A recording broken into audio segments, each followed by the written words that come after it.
Hello friends. आज मैं आपको दो मित्रों की कहानी सुनाऊंगी जो एक गांव में रहते थे और वो एकदम एक दूसरे के बेस्ट फ्रेंड्स थे। जैसे अगर कोई स्कूल जाते तो वो इकट्ठे जाते, होमवर्क करते तो वो इकट्ठे करते और एक दूसरे का साथ हमेशा देते थे। तो चलिए शुरू करते हैं कहानी। तो एक जो लड़का था, एक बच्चा जो था उसका नाम था रामू, जो कि 6 साल का था, और एक जो उसका दोस्त था शामू, वो 10 साल का था। तो अब क्या हुआ कि वो खेल रहे थे गांव में। एक दिन वो खेल रहे थे और खेलते खेलते वो गांव के बाहर पहुंच गए। गांव के बाहर क्या हुआ कि शामू पतंग उड़ा रहा था। पतंग उड़ाते उड़ाते उसे पता ही नहीं चला कि वो कब एक कुएं में जा गिरा।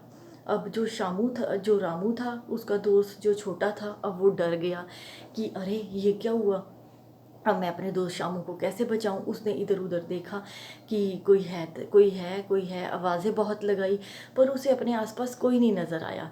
तो अचानक से उसकी एक नज़र पड़ी एक बाल्टी के ऊपर, जो कि कुएं के पास ही रखी हुई थी। तो उसने उस बाल्टी को उठाया और उस कुएं में गिरा दिया और अपने दोस्त को, शामू को, आवाज़ लगाई कि शामू तुम इस बाल्टी को पकड़ लो, मैं तुम्हें ऊपर खींच लेता हूँ।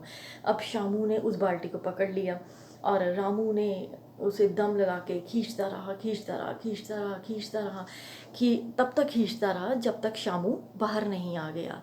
तो जैसे ही शामू बाहर आया वो रो रहा था खुशी के मारे कि मेरे दोस्त रामू ने आज मेरी जान बचा ली। दोनों आपस में गले मिले। पर क्या हुआ कि शामू जो था उसके मन में अब डर था कि एक तो अंधेरा होने को आया था, काफ़ी टाइम से वो बाहर निकले हुए थे गांव से, और दूसरा ये है कि अब वो घर जाके ये बताएगा अपने घर में कि ऐसे ऐसे हुआ, तो उसे उसकी तो बहुत पिटाई होएगी। तो अब ये सोचते सोचते डर के मारे वो अब अपने घर पहुंच गए। अब शामू ने अपने घर जाकर अपने पिताजी को, माताजी को बताया कि पिताजी पिताजी ऐसे करके हम गलती से गांव से बाहर निकल गए और मैं कुएं में गिर गया, और कुएं में जैसे गिरा और मुझे रामू ने ही मेरी जान बचाई। तो अब जैसे उसके मन में डर था कि पिताजी से डांट पड़ेगी, माँ से डांट पड़ेगी, तो कि तुमने ऐसे क्यों किया, कि तुम बाहर क्यों गए। तो लेकिन ऐसा कुछ भी नहीं हुआ, उन्होंने कुछ बोला ही नहीं। वो बड़ा हैरान कि ऐसे कैसे हो गया। अब अगले ही दिन ये सारी बात पूरे गांव में फैलने लग गई। अब गांव वाले कहने लग गए कि ये भला हो सकता है कि 6 साल का बच्चा जो है वो 10 साल के बच्चे को बचा लेगा, ऐसे कैसे हो सकता है। लेकिन उस गांव में एक बूढ़े चाचा रहते थे, जिन्हें हर कोई चाचा चाचा कहते थे। ठीक है, बूढ़े थे, वो बूढ़े बुजुर्ग थे, वो उन्हें सभी लोग चाचा चाचा कहते थे। अब सब लोग उनके पास पहुँचे। अब उन्होंने कहा कि चाचा चाचा ऐसा कैसे हो सकता है कि कोई छोटा बच्चा 6 साल का जो है कि वो 10 साल के बच्चे को बचा सकता है क्या। अब चाचा ने बोला क्यों नहीं हो सकता, अगर ये कह रहे हैं तो वैसा ही है।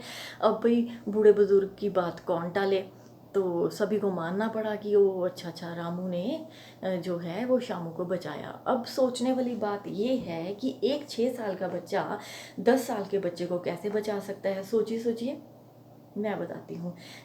अब देखिए, जिस टाइम पर शामू कुएं में गिरा उस टाइम रामू ने जब आसपास देखा वहाँ पर कोई नहीं था। ठीक है, अब कोई नहीं था वहाँ पर। तो अब जो हिम्मत दिखाई, रामू ने जो हिम्मत दिखाई शामू को, वो कैसे दिखाई, क्योंकि उसे वहाँ पर कोई ये कहने वाला नहीं था कि तू ये काम नहीं कर सकता है। तो तो फिर भी उसने, रामू ने पूरी की पूरी हिम्मत दिखाई और शामू को बाहर निकाला। तो इस कहानी से हमें ये शिक्षा मिलती है कि अगर कोई भी मुसीबत में है, अपने आप को कभी भी कम मत समझो कि मैं ये काम नहीं कर सकता। अगर आप में पूरी हिम्मत है, पूरी लगन है, तो आप हर कोई काम कर सकते हैं। अपनी लाइफ का हर कोई काम आप कर सकते हैं अगर आप में एक हिम्मत है। ठीक है, तो बच्चों, आप भी अपनी लाइफ में कोशिश करो कि जब भी कोई काम करो, कभी भी ये मत कहो कि नहीं नहीं मैं ये काम नहीं कर सकता हूँ, ये तो बहुत मुश्किल काम है। ठीक है, आपने हमेशा कहना है यस, ये काम मैं कर सकता हूँ। ठीक है, उम्मीद करती हूँ आपको ये कहानी बहुत अच्छी लगी होगी। Okay, take care.